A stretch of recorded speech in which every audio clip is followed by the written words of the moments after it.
quite a lot to cover. But we'll try to do the main points. And of course, your whole life you can study more, and you're always welcome to ask questions. I don't think it's a good idea to interrupt with questions today in the middle of the shiur, because we really have to cover a lot today. But then at the end of the shiur, please, there'll be time. Everybody can ask all the questions they want. You can ask questions in the group after the shiur, and so on. And I'm very happy to clarify anything. So let's maybe start first. Are there any questions left from last week's shiur? Anything that came up when you studied the material during the week? Anything that you want to ask or point out?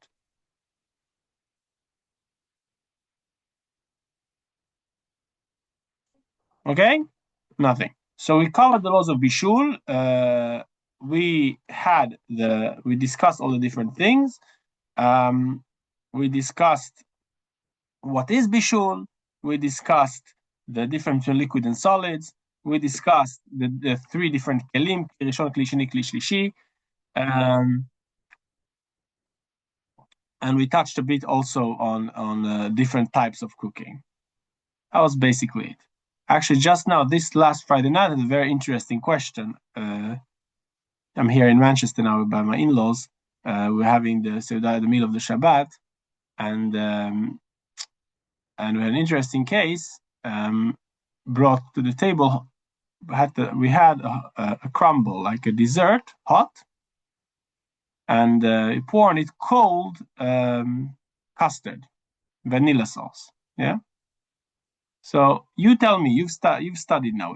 What problems could be involved in this? If you have on your plate a crumble, a cake, hot, and you pour on it cold sauce, yeah, what could be the problem? Oh, Line Möller, please. The first question is the vanilla sauce cooked beforehand? Has it been cooked? Very good. And also, is it a liquid or is it? I would say it's a liquid. Right. So custard is a liquid for sure, Yeah. and it will have been cooked in the factory, right? You can't make vanilla sauce without cooking it, right? So originally it's been cooked, but now it's cold. So what did we learn? Are you allowed? Is there a problem? Is there a problem? Can cold liquids that have once been cooked, can they cook again? That also depends on whether you're Sephardic or Ashkenazi. Okay. But in Ashkenazi, if it hasn't been completely cold, we can heat it up again. Very good, excellent. So for Ashkenazim, if it's not completely hot, if it's not completely cooled down, it's okay. For Sfaradim, it has to still be like boiling hot. But in this case, even for Ashkenazim, it's no good because it's coming from the fridge. So for sure, it's completely cold temperature. It's a sauce, yeah, that you pour on the dessert, taking from the fridge. So for sure, that's not going to be a way out.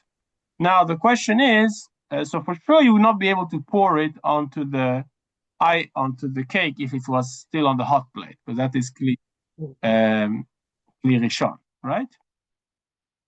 Here, what you usually do is, of course, you don't pour it there. You get served it on the plate, and you pour it onto the plate. So now, what happens now? You have this hot piece of cake, and you pour a cold sauce on it on your plate. What would people say about that? But it can be so hot. I mean, the crumble is not going to be so hot if it's already in the kli shlishi or kli sheni. Oh, so now we're getting to good points, right? So first of all, you always have to ask the question of temperature. What is the temperature? Yeah. So if it's not yad soledet bo, it's not so hot that when you touch it, it annoys you. You want to take your hand off. Then there's no question, anyways. Yeah. The whole question started in this case because it was on the hot plate before for many hours. It's a very, very hot piece of cake. Yeah. Otherwise, the question doesn't start. You're right. That's why I never had this question at home, because my wife doesn't usually heat it up that hot. But this time it was very hot, almost burning. Yeah. So very good. So that's the first thing to know, how hot it is.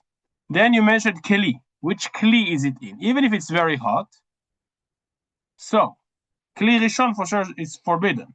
Kli Sheni, we discussed, not so clear. Try to avoid it. That will also be a problem. Now, so I suggested put it in a Kli Shlishi. Put the cake first on one plate, into a serving plate, then put it onto the people's plates. Then, Kli Shlishi. There, you should be allowed to pour the custard on top. You could argue, even our Kli Sheni that we have is maybe Kli Shlishi anyways, because the cake is not gonna fall straight from the plate, right? You're gonna use a ladle, a spoon, something.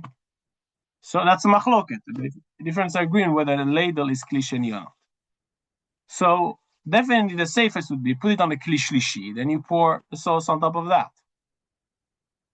My father-in-law said something that I hadn't thought. I didn't mention the shiur, but it's true as well. There is something called, there's one opinion in halacha that says something very interesting. What's the reason there's a difference in Kli Rishon, Kli Sheni, Kli Shlishi? Why does it matter whether it's the first vessel or the second vessel or the third vessel? Why does this matter? The Gemara just says that there's the main first vessel and the second. It doesn't explain why, but Tosafot, he explains the reason is that when you pour, we all know this, you pour something hot soup from the pot to the plate. The walls of the plate that are cold, they cool down the soup and take away the strength of the soup from cooking. That's why Kli Sheni and eventually Kli Shlishi is so much weaker than Kli Rishon. There is one opinion that says that that's only if it's a liquid, because a liquid, it fills the whole bowl. But what if you have a hot piece, like a cake in this case? It's hot here, you move it to another plate, it's still hot, and you move it to a third plate, it's still hot, because it doesn't necessarily even, it doesn't go all around the plate. So inside, it's still very, very hot. So there are some who say it could still be a problem, even if you move from Kli to Kli. But that's not the generally accepted opinion in halacha, but there is such an opinion. In this case, it's more lenient because even if you have a piece, it's a hot piece. First of all, if you put in a Kli Shlishi, Sakon, most opinions are fine.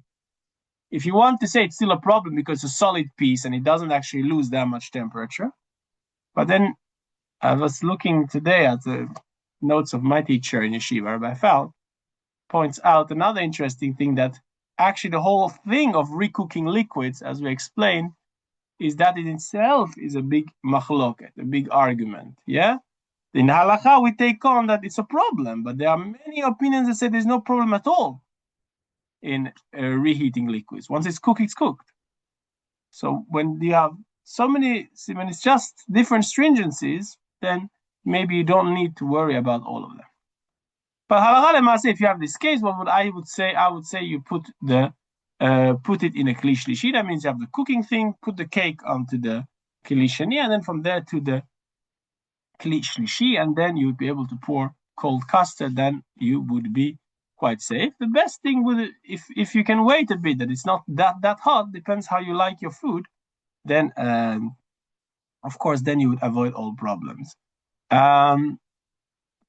Okay, but this was just why did I bring this. I just wanted to use this as a case for you to understand that everything that we learn, it's sometimes just very theoretical, yeah.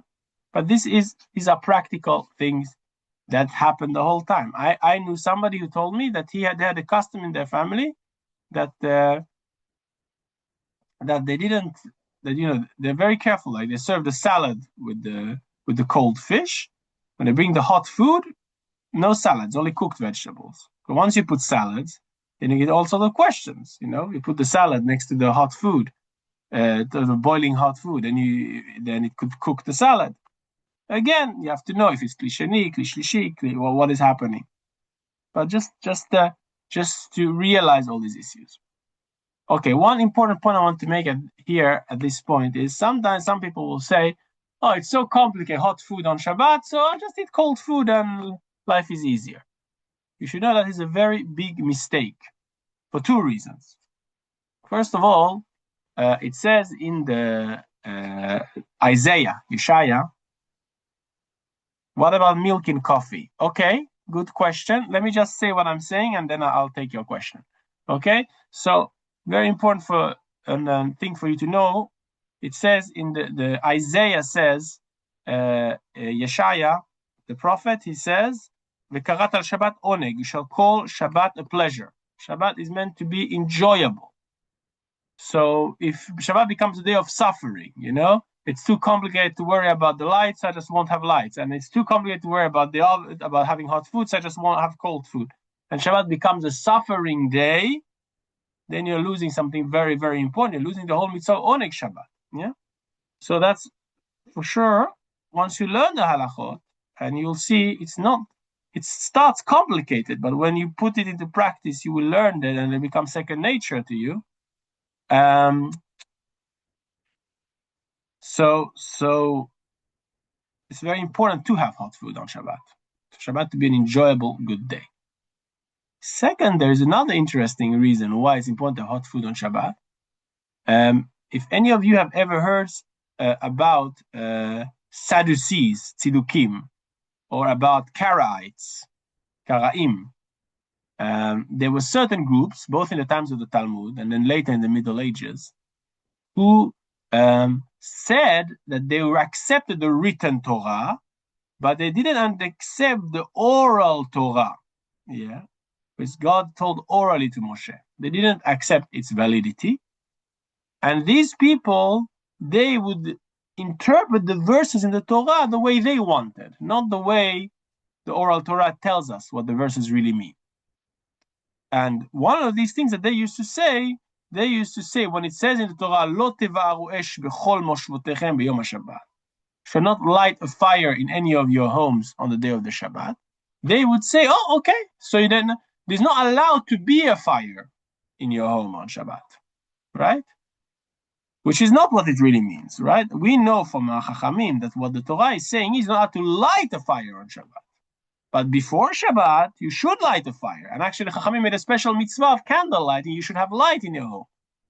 And whereas these people, they said they don't want there to be a fire. They put out all the fires and they sat in the dark on Shabbat. Now, there's an idea. We have to show that we don't go like that. We accept the oral Torah, and therefore there's a very important idea of eating hot food, having a fire, having a source of heat, and having hot food on Shabbat, also to show that we're not like the heretics. We accept the Torah, the written Torah, and the oral Torah. Okay, good. But let's move forward. So we've covered the ideas of bishul. We've covered the ideas of bishul, main points of bishul. Then we want to speak a bit about the rabbinic decrees that are there to protect us from bishul and also to protect us from hav'ara, lighting a fire. Yeah, there's two distinct melachot you have to worry about. There's the melacha of cooking and there's the melacha of lighting a fire. So now, the thing we're going to discuss now first is shehiyah. Shehiyah means is a rabbinic prohibition of leaving food on the fire, on the source of heat, from before Shabbat, even though you're not doing anything on Shabbat. Just the matter that it is there is a problem. What is the problem? The Chachamim were worried that if you put some food that's not ready and you put it on the fire, let's start with the examples of the Chachamim. We can discuss then how you apply it in modern day kitchen. But example of the Chachamim, you would have an oven with wood, right? With coals, and it would heat, and then trying to think if I have a picture here. Maybe I can try a picture of the oven that exists in time of the Talmud.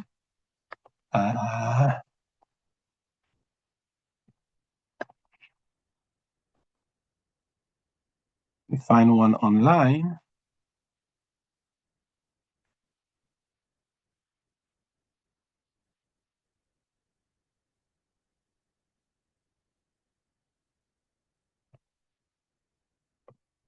That's not ideal.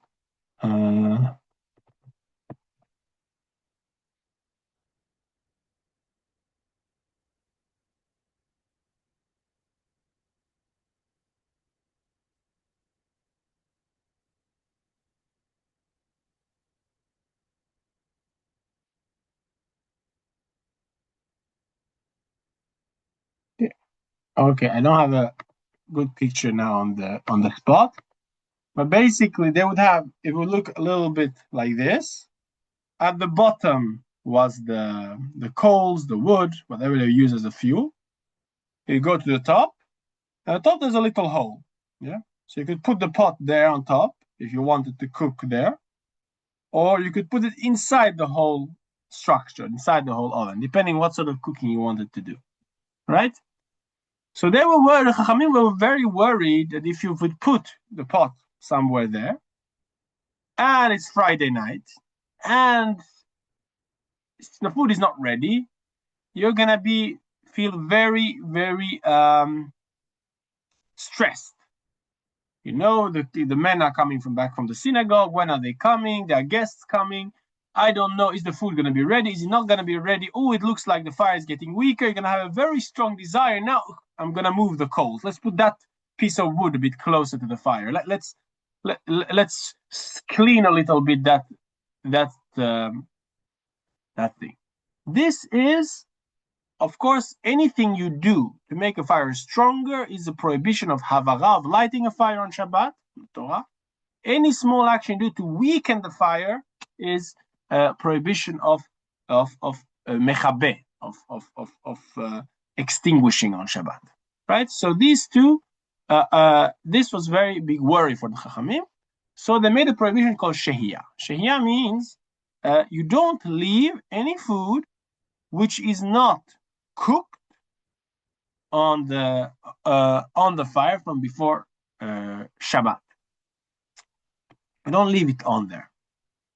So what are your options? So the Chachamim gives some very interesting things here. Once the food is what's called, if the only problem is if you have food that is not completely raw, but also not edible yet. Let me explain. What were they worried about? They were worried that you have this food. It's you put it on the stove on Shabbat. It's not completely cooked. It's starting to cook. It's not completely ready, and you get stressed in this situation. So the Chachamim said, listen, two options. Either you put the completely raw food before Shabbat, and then you know for sure it's going to take ages to cook, and for sure there's no way it's going to be ready for tonight. So then there's no problem of shehiyah. There's no problem leaving it there because there's no stress. You know, it's not going to be the food for tonight. It's going to be the food for tomorrow. There's no way raw food is going to cook so fast that it's going to be ready for tonight's meal if it was raw when Shabbat started. The other case, if it's already cooked, then there's no problem. There's no stress. It's cooked, right? The problem is if you put food that before Shabbat started, it started cooking a little bit. But it's not yet ready. And this is when the stress comes in. And this is when there might be a desire of what's called in Hebrew, Shema Yechate. Shema Yechate Bagechalim. Maybe he will want to start stoking the coals, shaking the coals. So, if it's cooked, there's no stress. What is the definition of cooked here? Now, it's very interesting because it's a bit of a different definition of cooking here than what we learned yesterday. We learned last week with Bishul. When laws of Bishul, it's very important to know, until a food is fully cooked, that means an average person would happily eat it, the laws of Bishul still apply. When we are discussing the laws of Shehiyah, as long as the food is edible, yeah, the Talmud used an expression, Machal ben Drosai, the food of Ben Drosai. Who was Ben Drosai? Ben Drosai was a criminal, and because he was a criminal, he was always scared that the police would catch him. So therefore, he always he cooked his food halfway. He cooked his food just about good enough to eat. He would eat it quickly and run to the next hiding place. Yeah? So we see from there we can learn from everyone, even from criminals. So from there, the Talmud gives us something called the food of Ben Drosai. The food of Ben Drosai means the food which is like, if you have nothing else to eat, you'll eat it. Your teeth won't break on it. But it's not nice food, yeah? So that level, once it's that, Then Chachamim said, okay, that takes away the stress. You know you have some food, yeah, that you can eat. So you're not in stress mode anymore, yeah? So that type of food, if the food was like that before Shabbat came in, you can leave it on the source of fire on Shabbat. Whenever you're not at this point, whenever it's not completely raw, but it's also not ben drosai, it's in that in-between stage, then that food should not be left on the source of fire on Shabbat. However, even in that case, the Chachamim gave us a way out. And this is going to be very important because this is going to have implications not just here, but in other places as well. The Chachamim said, if you want to put food that has only just started cooking, but is not in any way ready yet, you have to do grifa uktima. What is grifa uktima? Two options, actually. Either take away the coals from the oven. The oven would stay very hot. You understand? They're ovens. They're earthenware ovens. So you would put fuel there. You take the wood or coals. You take it away. The whole thing was still boiling hot for a very long time. Or you could keep the coals there, but you would cover it before Shabbat. They put ash, put sand, put different things on top of it. Things which weaken the strength of the fire. And then you've sort of shown yourself, okay, I'm not touching the coals on Shabbat. I'm weakened the fire, and this is the fire I'm leaving it for Shabbat. Yeah. Grifa uktima. If you do that, then we consider, Chachamim said, you're not in the stress mode now. You're not worried about, because you know you've taken your decision. You've done an action to make, I'm in Shabbat mode now. Yeah? It's a weak fire. That's what it is. I'm not touching. Okay. What could be grifa uktima in today's? Okay, so these are the options. Option one is you put completely raw food before Shabbat. The food is completely raw before Shabbat. Option two, the food is edible before Shabbat. Option three, the food is not there yet, but you have done grifa uktima. Now, how would you do grifa uktima nowadays? We don't have coals and wood.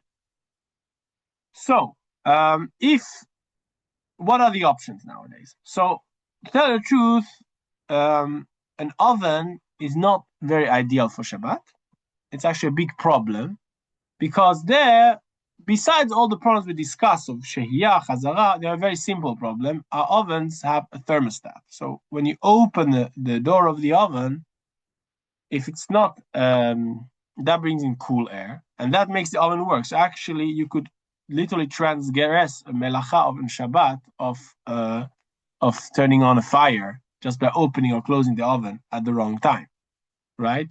So ovens are a big problem. Nowadays they're making special ovens for Shabbat, but ovens are a big problem. So I wouldn't start messing too much with ovens. The classic way usually was the stove. You would have the stove on Shabbat on a weak fire.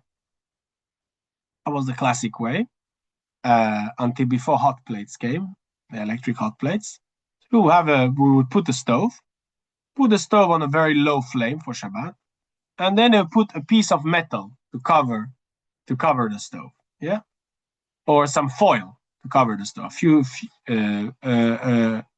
Yeah, in Yiddish it's called a blech, yeah, a cover. So that would be the modern equivalent of what the Talmud is discussing of putting something covering the coals. You'd actually cover the source of heat, cover the stove, and then you could leave what you wanted on it before Shabbat. Now, Baruch Hashem, with the advent of hot plates already many, many decades ago, hot plates are much better than these other options because hot plates have a very big advantage. The Shabbat hot plates, be very careful. It's a bit different. There's a big difference if you order a hot plate from Kosher for You, from a Jewish shop, or if you buy a hot plate in your local store in Sweden, Norway, Finland, wherever. Yeah. The hot plates that are Jewish hot plates that are bought from Jewish stores, they will have, as you've noticed, the plata, it does not have any knobs. There are no buttons, there's no strengthening, there's no weakening. There's just a plug, put the plug in the socket, and it goes hot. There's no option to make it hotter or less hot. This is crucial. Because of this, there's no problem of shehiyah. What was the whole problem of shehiyah? Is that you'll get into panic. You'll see the food is there, and it's not, and you want to make it hotter. You want to strengthen the fire. But here there's no option of strengthening the fire. There's no knob. There's nothing. So therefore, a hot plate is an excellent thing to have, because there you just don't have this problem of shehiyah. Put the food there before Shabbat. There's nothing you can do, and therefore it's completely permitted to put any food on the hot plate before Shabbat and leave it there for as long as you want on Shabbat. So it's very, very worthwhile to get a platat shel Shabbat, electric hot plate. One thing that's very common is the crock pot, slow cooker. I don't know how common.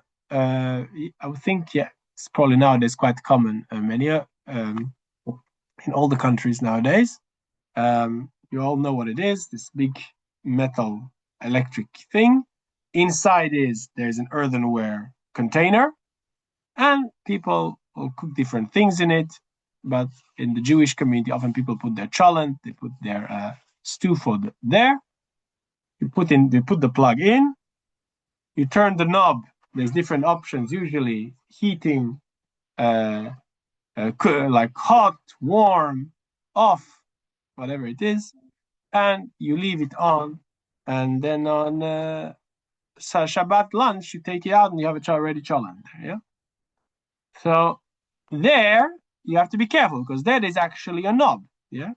So there is an option usually of hot or warm. So that could be a problem of shehiyah. That could be a problem of shehiyah. That could be a problem of shehiyah. So again, if you keep the rules that we said today, you'll be all right. If you make sure before Shabbat, either it's completely raw, then no problem, or that it started cooking, but it's already cooked to the point that you could eat it now before Shabbat. It's not rock hard. It could be eaten before Shabbat. Then you're fine. If it's in that middle stage, in between those, before Shabbat starts, then you have to construct somehow a grifa uktima. Now that's a bit more complicated in a crock pot, because in a crock pot it's not one place which is hot. It's not the bottom here or here like in a stove or in an oven. The whole metal thing gets hot, right? So here what you'll have to do is you have to take a few sheets of aluminum foil and put it all around the inside, and then you put the earthenware container inside on top of this aluminum foil, if you need a blech.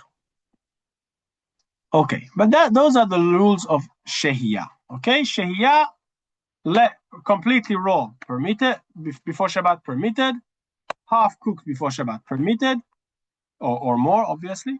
In between stage forbidden, but you can do grifa uktima, you can cover the heat source.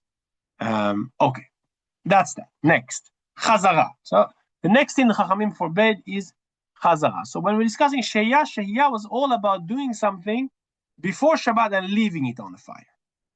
Now, what about you want to put something on the fire on Shabbat? Right? So let's start with the basics. I open the fridge. I take some food there. Can I put it to heat up on Shabbat? Who knows? Based on the info you know already. Depends if you are Sephardi or Ashkenazi, because I think Sephardi usually don't do that, but Ashkenazi can take from if it's not liquid. Okay. So very good you mentioned the liquids. Now, very good you mentioned the liquids. So let's start with the basics. A cold liquid from the fridge, everybody agrees you cannot heat up. Yeah? You all agree on that? Yeah, the whole discussion between the Sfaradim and Ashkenazim is how hot is hot. Yeah? But if it's completely cold, I open the fridge and I take it out, then it's a problem. Yeah? I shouldn't say everybody. Somebody told me recently that the Yemenites actually do consider cold liquids, that there's no problem if it's been once cooked. There's no problem recooking it. But let's say most of the Jewish people take on the halacha that liquids are a problem. You shouldn't reheat a liquid from the fridge. A liquid that's... Please, okay. You cannot mix into the shiur. No, but I want to. Okay. Okay. You can be in the room if you want, but you cannot disturb the shiur. Okay. Okay.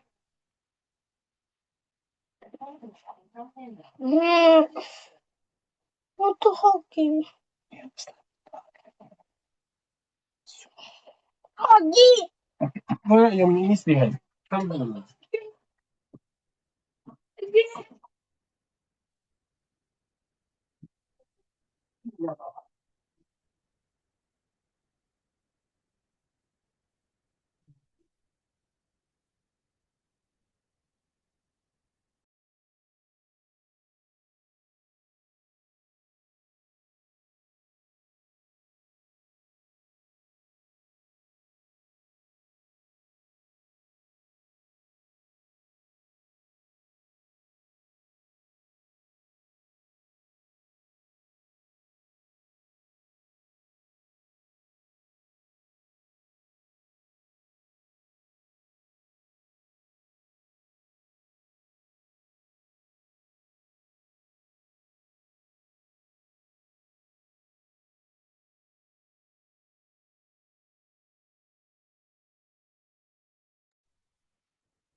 Okay, I see there's a lot of questions here.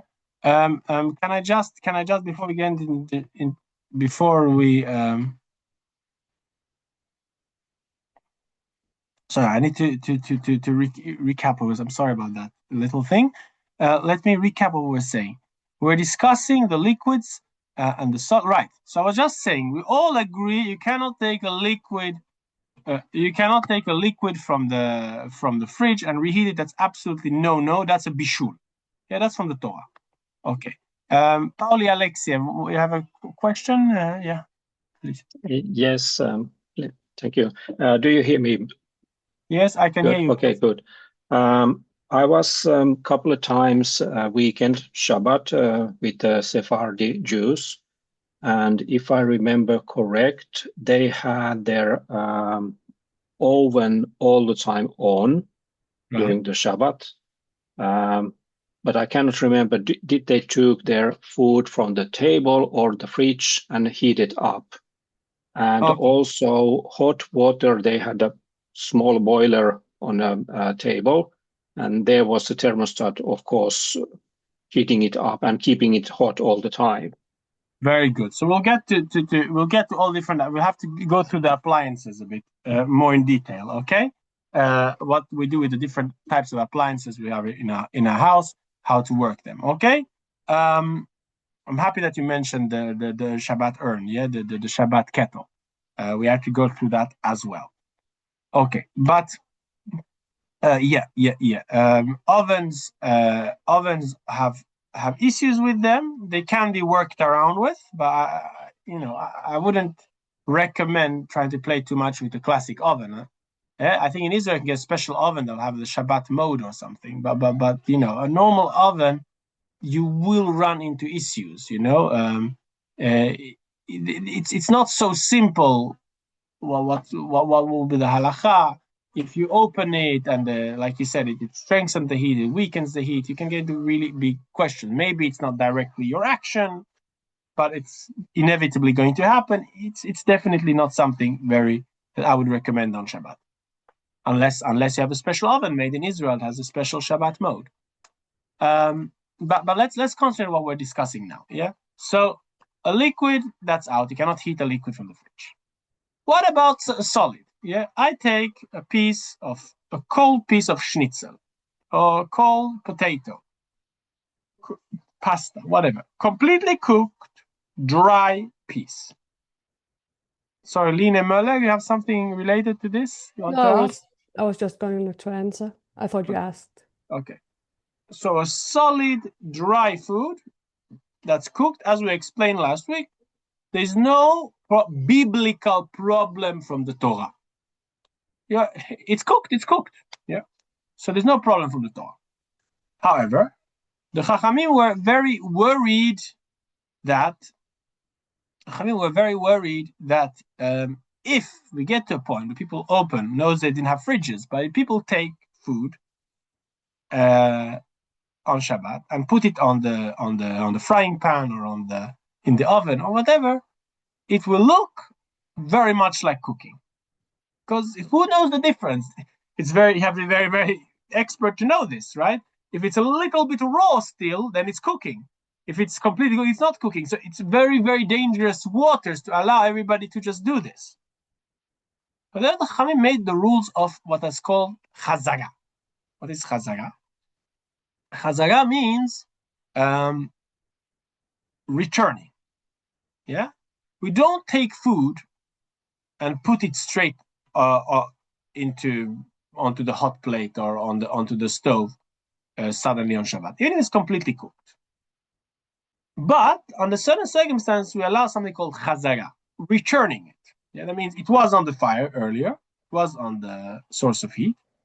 I take it off and I put it back. Yeah. So that is allowed under certain circumstances.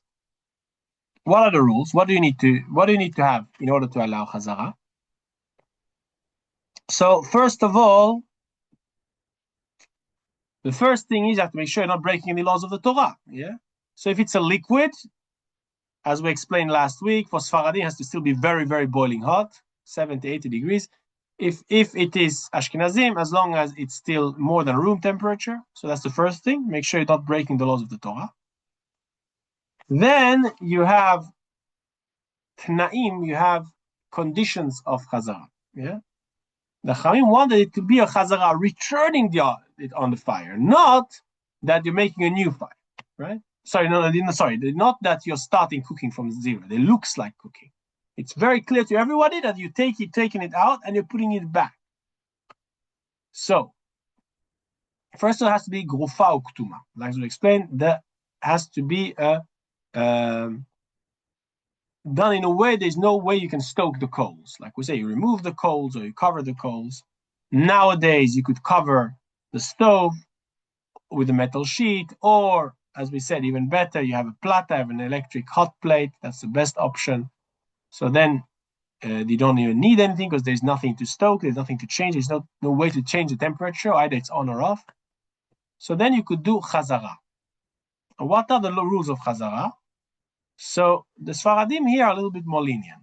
For the Sfaradim, as long as you make it clear that you're not finished with it, it's okay. That means if you put it on the table, then you're showing, I'm not putting it back anymore. I'm serving it now. It's finished. But if I have like a towel or something, I put it on top of the towel, then I've shown that I'm still planning on putting it back. I'm still using it. So put it on the towel, and you serve, and then you put it back. That would be permitted on Sfaradim, obviously, provided it's a grufa or ktuma. Yeah, there is no way of stoking the coals, and provide, of course, that it's completely cooked. And if it's a liquid, it's very, very hot. For Ashkenazim, there's more tnaim. There are more conditions here. Okay, more important conditions. There is when you take it off, you have to hold on to it with your hand the whole time. Yeah, you take it off, you can serve, but you have to hold on to it with your hand the whole. Other thing is Ashkenazim machmir. You have to have that from the beginning. My thoughts, my plan, my plan was to put it back. You cannot change it. I'm going to serve the food to everyone. Oh, no, actually, there's a bit left. I'll put it back to heat. No, it should be that from the beginning was clear that I'm just taking for a moment and putting it back. Yeah. So it's a bit interesting. Ashkenazim are very lenient when it comes to the actual bishul deoraita from the Torah, because it gives you a lot of time. But don't worry. At the same time, we're quite strict about this law of the Rabbanan of the Chazara, of returning it, that you have to keep your hand hold on to it with your hand to show that you're still planning on putting it back. So this is Chazara, and this is why it's if it is worthwhile again to use a hot plate, because even if you don't have a problem of Shehiyah, like we said, the food is still is completely raw when Shabbat started, or the food is half cooked before Shabbat started. It's still worth to have a grifa uktima, covering of the heat source, for the sake of chazara. If you're planning on serving some food if you want to serve chicken soup and then put it back on, you're not allowed to do that if you don't have grifa uktima. So very classic case, when would this be very applicable? You're serving soup on Friday night, or you're serving whatever, you're serving something on Shabbat lunch, whatever, you're serving the food. Take it off, hold your hand by it, or serve the food, put it back.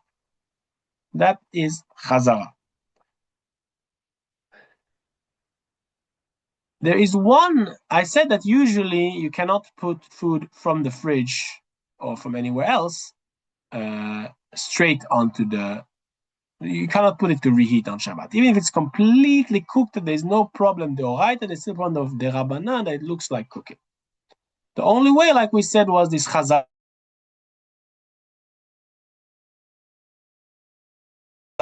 right? That means if you already was on the, there is one way, however, where you could reheat something, even straight from cold on Shabbat, and that is if you make the cooking very funny. It looks very different from normal cooking. And the example given in Shulchan Aruch is you have a pot and or a pan or something, and you put something on top of it. Yeah. So you often see in a Jewish religious home, you'll often see on top of the slow cooker of the cholent pot, somebody puts a challah on top of it. Yeah. Why is that?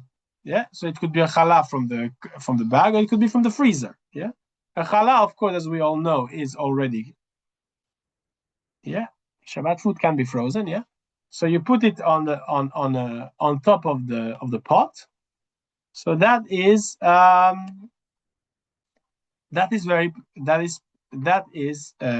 bread is of course completely baked. So there's no problem of cooking. There's a problem. It looks like cooking because you're heating it from scratch, but because you're putting it on top of a pot, nobody cooks like that. So there's no way nobody will associate with cooking. It's very clearly just a method of reheating. So that would be permitted. Yeah. One thing that we do, for example, is very practical. You take some sort of container and put it upside down, like an oven tray or an aluminum foil container. Put it upside down on top of the hot plate. And then on top of that, you could put fully cooked dry items, even straight from the fridge, like schnitzels or whatever you need, or a pan of these type of dry items.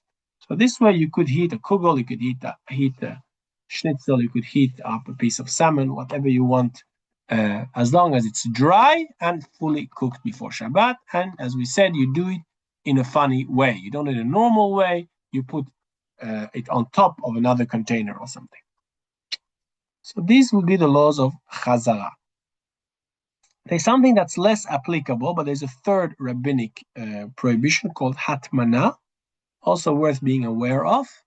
Hatmana means when you have food, means wrapping food, right? So you should not, the Chachamim forbade on Shabbat wrapping hot food in something to keep it hot, right? So on Shabbat itself, you cannot take, in the Gemara speaks of blankets.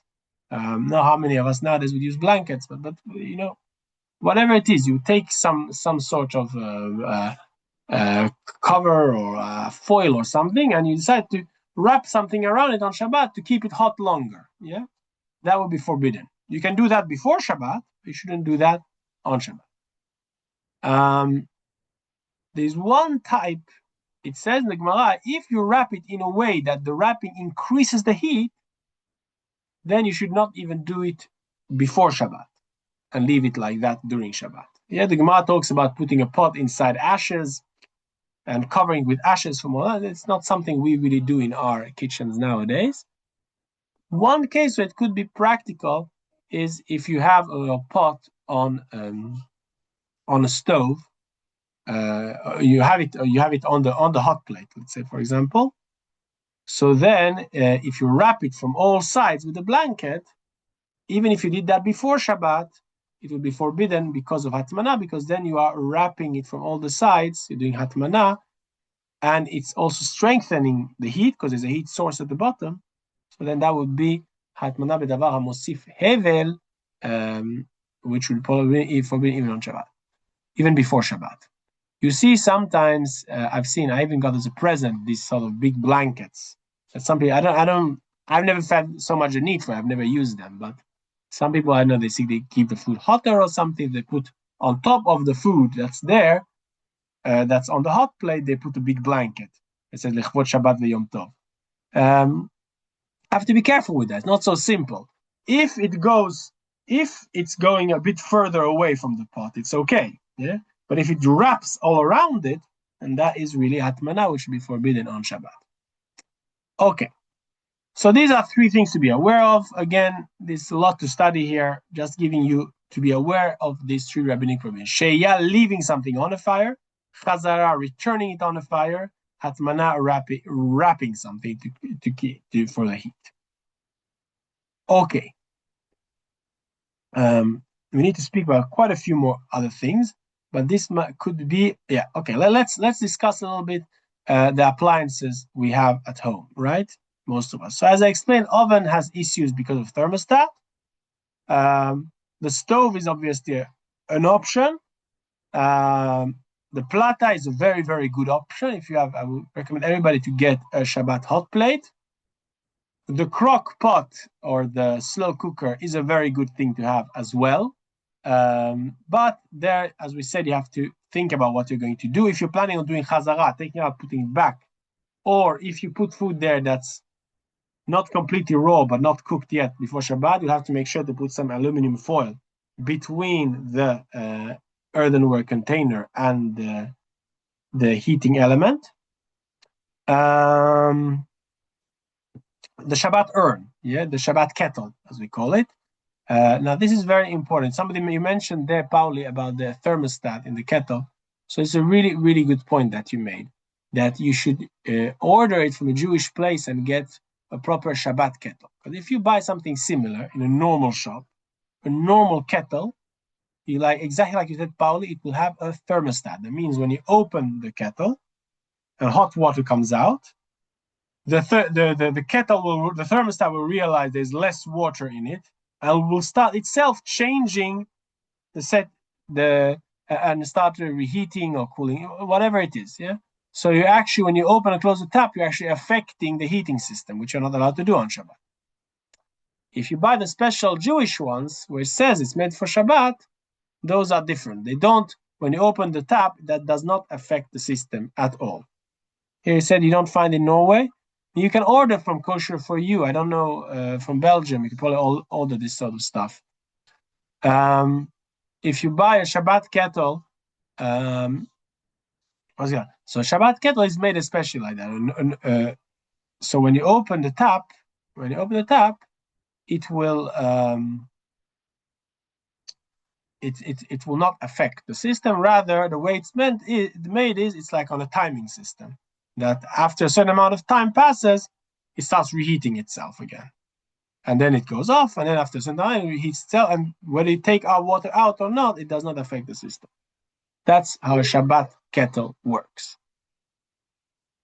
A lot of things are easier nowadays, because if you have a Shabbat hot plate, you can put the Shabbat clock on it. What's it called? A timer. You can buy time switches in all the hardware stores nowadays. Very, very convenient. So you don't need to leave the stuff on the whole Shabbat if you don't want to, if you're worried about your electricity bill or about fires or whatever. And that also makes a lot of these things easier than what used to be in the past. Sheya Chazara Hatman. Okay. If we go now, we'll have to go a bit over time today, because there's quite a few other melachot. I've basically discussed now all the things connected to bishul, melechet bishul, melacha of bishul, cooking. and the melacha of hav'ara, which is lighting a fire. Yeah. But there are other melachot. Let me just check quickly, that I don't make a mistake.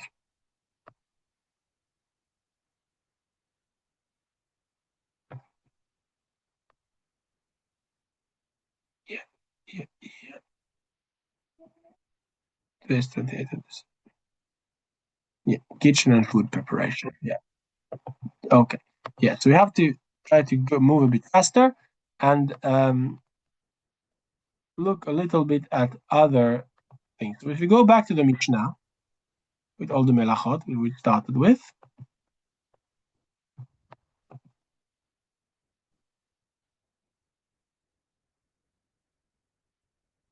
Here, I'll share screen. Here we go.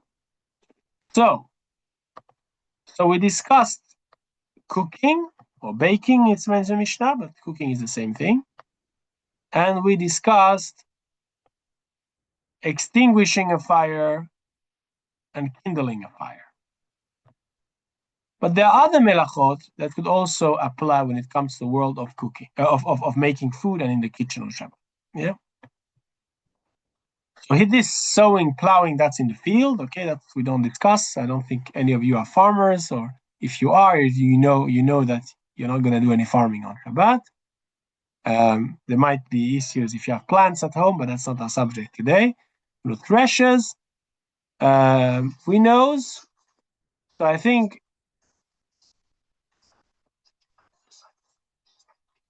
this is the next one that's important to know. Threshing, removing the kernel from the husk. Dr. Chaim, can you please stay there? Thank you. It's called, there's the melacha of dash. Dash is removing the kernel from the husk. Yeah. So the classic case, you have grain, and you would take out the grain from all the covers on top of the grain. So that's a very practical. Thing.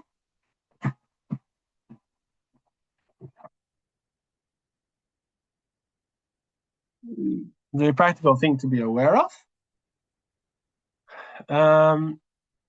When does it apply, right? So the grains, we get our grain done, we get flour, we're not worried too much about that. But actually, any case where something is taken from its natural growth place and out would be a melacha of dash. Now, you're going to ask me, so how can I peel up apples? How can I peel oranges? How can I eat anything on Shabbat? So the halacha is like this. Those things which are usually done in the farm by the farmers, those are all those things you shouldn't. That's dash, yeah, to take it out. But those things are usually served at the table with the peel, so you're allowed to peel it because that's part of the way you eat it, right? So that is why usually you're not going to have an issue of dash, yeah, because you're not going to get things. You're going to get the food ready to be eaten, or with a small peel that you're meant to take off at home. You're not going to get grain where you have to start separating the husk. What is more practical, however, is there's a tolda, there's one derivative of dash, which is srita, which is squeezing. Now, this is very, very practical. When do you have srita? Squeezing a fruit to get its juice out. So what's the halacha? So grapes and olives, squeeze grapes to make wine, you squeeze olives to make olive oil. Those two are forbidden from the Torah. If somebody squeezes olives to get the oil, or somebody squeezes grapes to get wine, he has broken Shabbat, right? And that's melacha from the Torah. If somebody squeezes another fruit, squeezes oranges or whatever, lemons, So the halacha is like this. If it is something which people commonly make juice out of, so then it would be forbidden derabanan, because it could easily lead to squeezing olives and grapes, which is a melacha from the Torah. If it is a fruit, which nobody makes juice like that in the world, it's not a juice that people make, and you just want to try out what happens if I squeeze it, then it would be permitted to do so on Shabbat.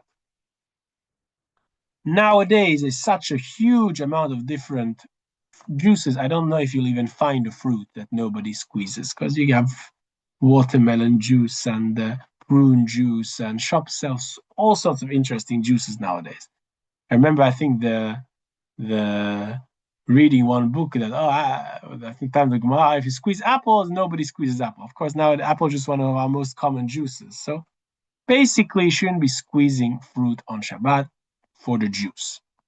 However, and this is an important leniency, you can squeeze on Shabbat if you're not actually collecting it anywhere as a liquid. If you're just squeezing it, it goes immediately onto a solid. To serve the solid, so then we don't see it as you created a liquid from a solid. You just took solid from solid. What's the most practical case? Those of you who like to squeeze some lemon onto their fish. Yeah? Completely permitted. No problem at all, because you're not collecting the lemon juice in a glass and making lemon juice. You're just spicing your fish. So that's fine. You can squeeze lemon onto a fish on Shabbat, no problem. If you squeeze into a glass, forbidden. That's schita, squeezing. Another place where squeezing will come up, because really squeezing is not just from a fruit. Whenever you squeeze something and you want the liquid to come out, it's a problem. Yeah. So very practical. You can't use a liquid sponge. Yeah? You can't use a sponge on Shabbat to clean something, right? Because what's the idea of a sponge? You move it and it squeezes out, and the soapy water comes out and cleans the table or whatever you're trying to clean. So that will also be forbidden because of schita, because of squeezing. Any situation when you squeeze something because you want the liquid, you want to use the liquid, you want to get some gain from the liquid, will be schita. So that, and schita comes from dash, all coming back to the grain and the kernel. You're trying to take out the good stuff from this husk of the grain. That's dash. Okay. So that's a practical melacha to be aware of. Next, and again, we're going very fast now, but if at least you know that these things exist, then you will know how to ask. We're not expecting anybody will come out of this course as a rabbi, yeah? But everybody should come out of this course to know enough that what are the possible problems that exist. And then when you know the problems, then okay, now I can ask the rabbi, is this a problem or not in this specific case? But if you don't know what the problems are, then you're not going to even ask a question. So this is why this is the point we're trying to get at in this shiur. Okay, so that's dash. Then there is borer, yeah, separating or selecting, yeah, selects the inedible waste from the edible, yeah. So the classic case was they would have grain, and would mix with dirt, with stones, with who knows what, and you would want to select it separate to get the stuff that you want. There's meraket, you might have to sift it with the sieve, all sorts of different things you might do to separate. All right. So this is of course very practical in the kitchen. You might to separate things, put them into different places. Or there's some food you like, some food you don't like. Some food seems to be going bad. Some of the leaves of the lettuce are off, and some of them are good. And anything like that, you're going to enter the major problems of borer, of selecting on Shabbat. So what are you allowed to do? You have to remember 3 rules. It's very important 3 rules to memorize for borer. And when you keep these 3 rules, borer is permitted. Yeah. What are the rules? First of all, you take the good from the bad. Yeah.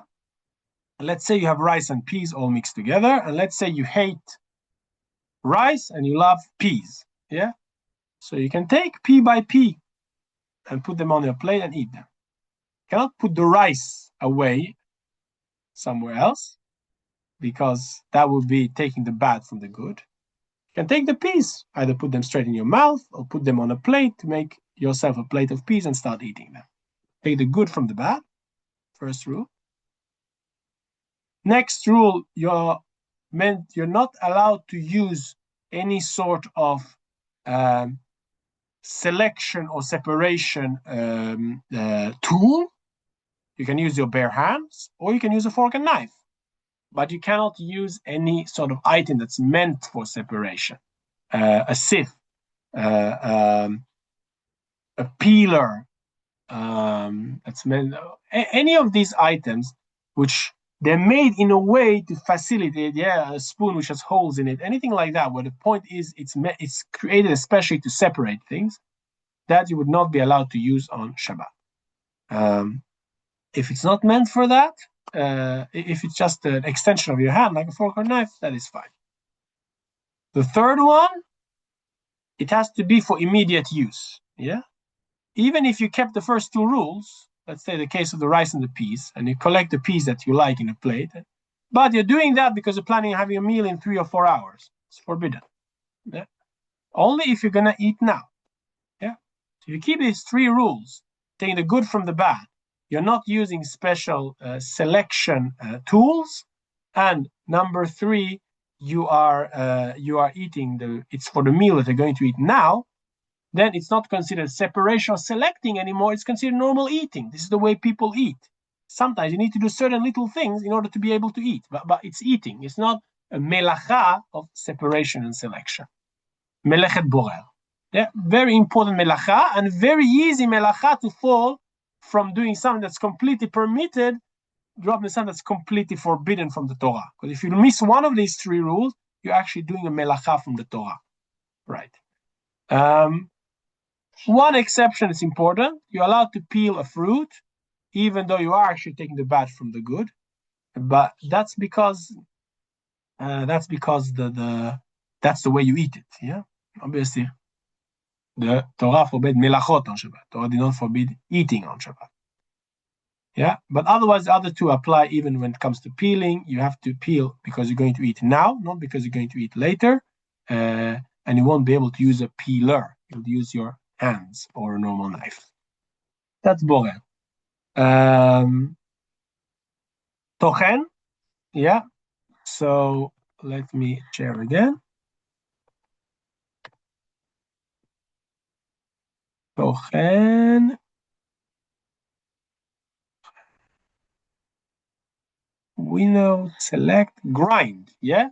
In the case of the times of the example of the Talmud, of course, is that you had the grain would come the meal, and the meal would grind the grain. Yeah. So grinding, crushing something very small pieces is forbidden on Shabbat. So this, of course, could have all sorts of ramifications in the kitchen. Obviously, you cannot grind pepper in a pepper mill. You can't do any sort of grinding on. You can't do grinding on Shabbat. And then I'll take the questions at the end because it's getting late. So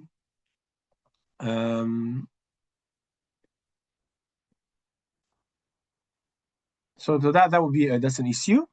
Cutting vegetable into very small, you're slicing it, dicing into small cubes. That would be a problem of tochen whenever you crush them very small. So what's the way out? So first of all, you should know tochen only applies to gidulei karka, something that grows from the ground. Yeah, just like the grain grows from the ground, it's only for things that grow from the ground.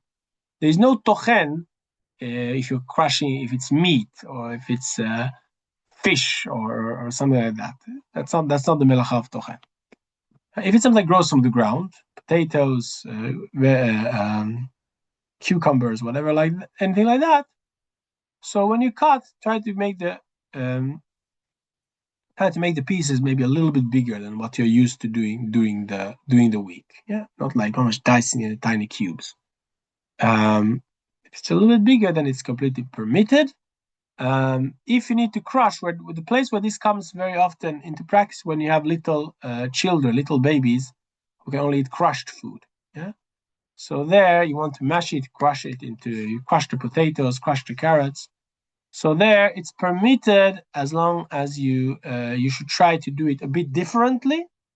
With the back of the knife, the back of the spoon, do something a bit differently, a shinui, then it will be permitted. And you should try to do it just before eating, not like well in advance. Bread, very good that you mentioned bread. Bread is actually mentioned in the halacha, but with bread, I believe you can use the principle. Let me just check, since you're asking me now. We say with bread, yeah, there's no en tochen achar tochen. Same as with bishul, yeah. There's no cooking after cooking. There's also no tochen after tochen. So the flour was already once crushed in the mill. So if now you've baked into bread, you crush it again, there's no problem. So you could break bread into tiny pieces. That's fine. Okay, that's tochen. And then one more melacha I want to discuss is lash, yeah, kneading. Kneading. Where's lash? Baking, winnowing, threshing, grinding, sieving, kneading. Yeah, kneading the dough. Yeah, that's a classic case. You would make bread, you would knead the dough, you would work the dough, you mix the liquid, you mix the solid, you turn it into a dough, you work the dough, you do all sorts of things, you form the dough. All of this is forbidden on Shabbat. Now, you're going to ask me who on earth is going to start kneading on Shabbat? You can't bake it anyway, so what's the point? So the place where this can get very practical is obviously not kneading a dough, because you're not going to do that on Shabbat, but it will, any situation where you're mixing solids and liquids and turning into some sort of paste, you will enter issues of lash. It's not just with dough. Yeah, Play-Doh. You can't let your kids play with Play-Doh on Shabbat. Very practical halacha to know. All the forming, all that is forbidden. Now, what is the halacha? Important to know the difference. To make a solid dough, like a bread dough, that's always forbidden on Shabbat. So any sort of mixing of different materials that will create something like a bread dough will be forbidden on Shabbat. If you're making something that's going to be more like a batter, more like a liquidy things that you can pour. It's thicker than a liquid, but it can be poured around. So to make something like that on Shabbat, and again, if you have young babies, children, that can be a practical question that comes up. You're making like some sort of baby cereal that turns into some sort of paste. So there, the halacha is like this. As you should again make a shinui, a change. If you usually put first the powder, first the solid, and then you pour the liquid, so then do the opposite. First pour the liquid, then put the powder, then put the solid. Yeah? That's one change. And the second change is you don't when you shake it and you mix it, don't mix it like this, like you usually would with a spoon mixing like this. You mix it crisscross. 1, 2, 1, 2, 1. You did the mixing in a different way. So you did a different type of mixing, and you change the order in which you put them on top of each other. You put them together. You've done 2 shinuim, and the result is not a thick dough. It's sort of a liquid, more like a batter. It's called in English. Then that would be permitted. So that comes up. Sometimes you make some salads are like that. You try to make some sort of paste. So you would keep to these rules. One thing that's very, very useful to know is Weetabix. Weetabix, I don't know if you probably have it in all of your countries. It's the type of cereal where you pour the milk in, and immediately this hard piece of Weetabix turns into basically a batter, basically quite a sort of a dough. So that is absolutely forbidden on Shabbat to do that, because that is immediate effect. Even before the mixing, really, you've created a dough on Shabbat. So that would be the melacha of lash. Other cereal, no problem at all. They might stick, they become soft, but in no way does it become a paste, or a dough. Okay, so that was a very, very fast summary of the main points, but this is what we basically tried to cover today. So we discussed bishul in detail last week, because that's the most practical. of these. We discussed today the rabbinic prohibitions of Sheyah, Chazara, Hatmana that are connected to both Bishul and Havara, cooking and lighting a fire. And then we quickly went to the other melachot that are common in the kitchen, namely srita, squeezing, borer, selecting, tochen, grinding, and borer and lash, kneading. Good. Now you can take questions. I'm just going to first give priority to the questions that are already in the chat room, and then we will go to the others. Wait a second. Here's the chat. Okay. What about milk in coffee? Okay. So some Ketil Rasmussen is asking, can you pour milk in coffee? So very good. So if you pour the milk, like we said, into a kli shlishi, you will have no problem. You should anyways always use a kli shlishi in your coffee, right? Because as we explained, kli shani is tricky. It's not so clear what can cook or not cook. Your instant coffee could possibly cook in kli shani. So therefore, very simple. You take a cup, you put it under your Shabbat kettle or wherever you have your hot, or if you have it on the hot plate, wherever you have your hot water, you pour it in, and that is kli shani. And then you put in another cup that's kli shlishi, and then you can put milk, you can put coffee, you can put whatever you want. Or some of you maybe don't want to have a Shabbat, and it depends how big coffee drinkers you are. Some people are okay with it not being super, super hot. So if you have a thermos, depending on the thermos, can stay up to 50, 60 degrees hot. So then the thermos is already a kli shani. So wherever you pour something from the thermos, that's kli shlishi, and of course you can add whatever you want to that. Okay, I recommend the book Kosher Kitchen. Yes, I agree, excellent book. Is the plan for keeping food warm or also for cooking food? Okay, so you're not allowed to cook on Shabbat. So obviously on Shabbat, you're not going to start cooking it in the plata, it's forbidden. On Chag, on Yom Tov, many people we do actually do some cooking. On Yom Tov, you're allowed to cook. So on a Chag, on a Yom Tov, you could use it, actually very convenient often. You put it on, either you keep it on the whole Chag, or you put it on a timer switch and it turns on at certain times, then you put your food there, and then you could cook on a Chag, on a hot plate. Yeah. So that's one thing. Can Shabbat food be frozen? I assume freeze. Yeah, you can freeze. You can freeze your food on Shabbat, no problem. There's no prohibition in that. Okay, now I'm talking about the platas here. Okay, book The Jewish Kitchen, excellent book, very good. Georgia Puka, what would you do if you ate a boiled egg and then realized in your mouth that there was some eggshell? Would you be able to take the eggshell from your mouth? Absolutely, yeah, absolutely. Because here it's in the middle of your eating. Yeah, you're obviously allowed to peel the egg on Shabbat. That's not a problem, because peeling just before you eat is perfectly fine. And if you notice something wrong in your mouth, of course you can take it out, because then that's part of the eating. Borer is when you preparing for the eating, you're doing certain selections. But if something's already in your mouth, or you eat watermelon and there's seeds in your mouth, you can take them off. You can even take them out just before, because that's literally going in your mouth. That's fine. Okay, if I forgot to mix the concentrated fruit juice with water before Shabbat, sorry, can I mix after Shabbat has begun? There's no problem in mixing concentrated fruit juice with water. You don't need to do it before Shabbat. You can do it on Shabbat. There's no melacha. I cannot see any melacha.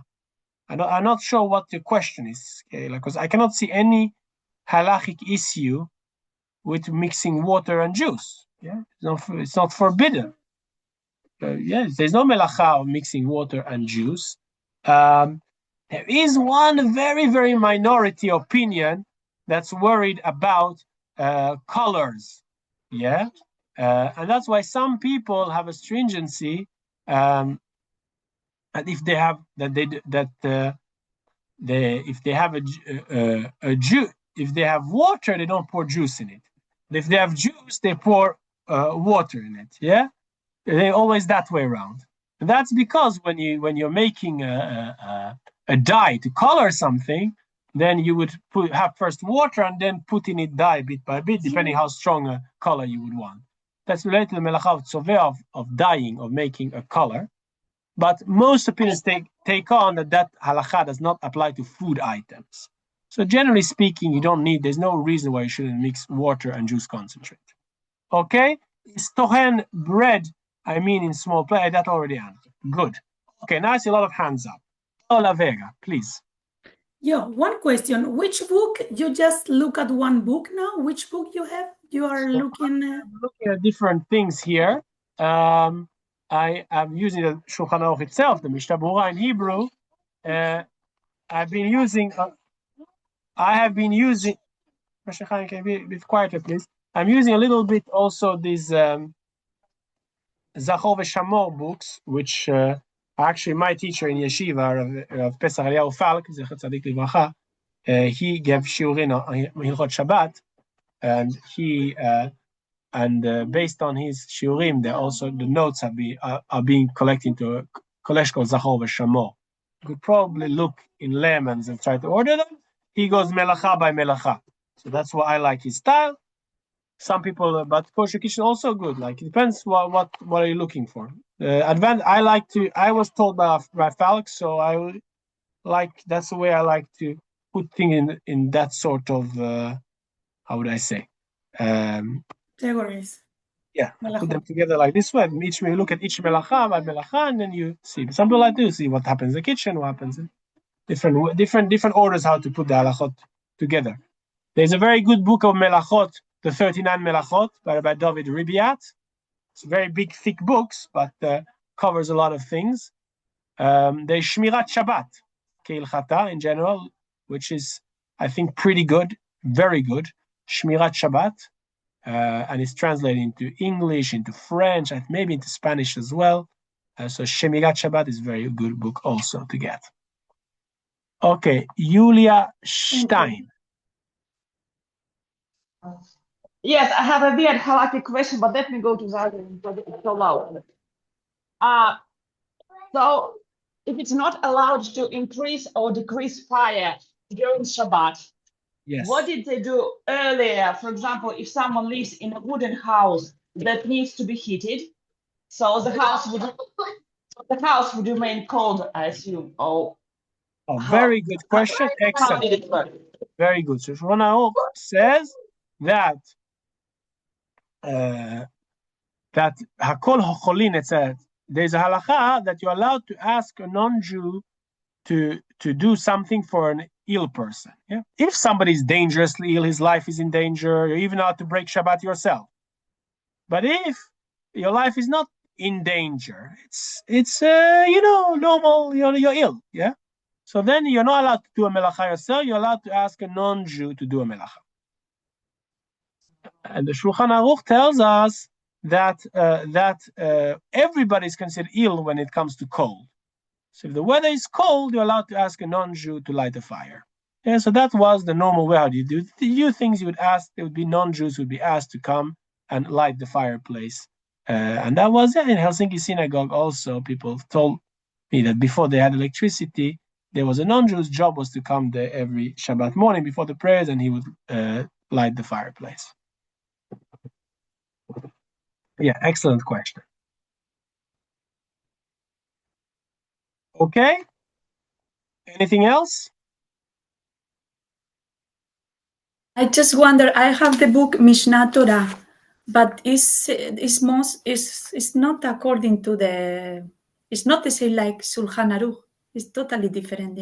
Yeah, Mishneh Torah is the book of the Rambam Maimonides that covers, if you want, all the halacha, but first of all, it's not going to have any modern practical applications because it's written 1,000 years ago. And also, that is the opinion of Maimonides, of the Rambam. So yeah, the Shulchan Aruch takes into account many other opinions, and in halacha we follow the Shulchan Aruch. Sometimes he disagrees with the Rambam. Yeah, so generally the Jewish world we don't always go according to Maimonides. So it's a very good book to build up your general knowledge. But you should remember, not necessarily Maimonides' opinion is the one that's accepted in final halacha. Okay,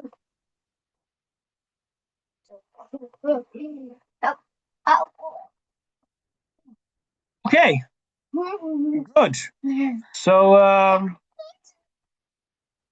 that's okay. We'll stop here. And next week we're meant to speak about the home and games. We'll see exactly what that means, but there's a lot of material there to learn. So review well all of this, and we'll continue from here. All the best. Thank you so much. Thank you. Thank you very much. Thank you very much. Bye bye. Bye bye.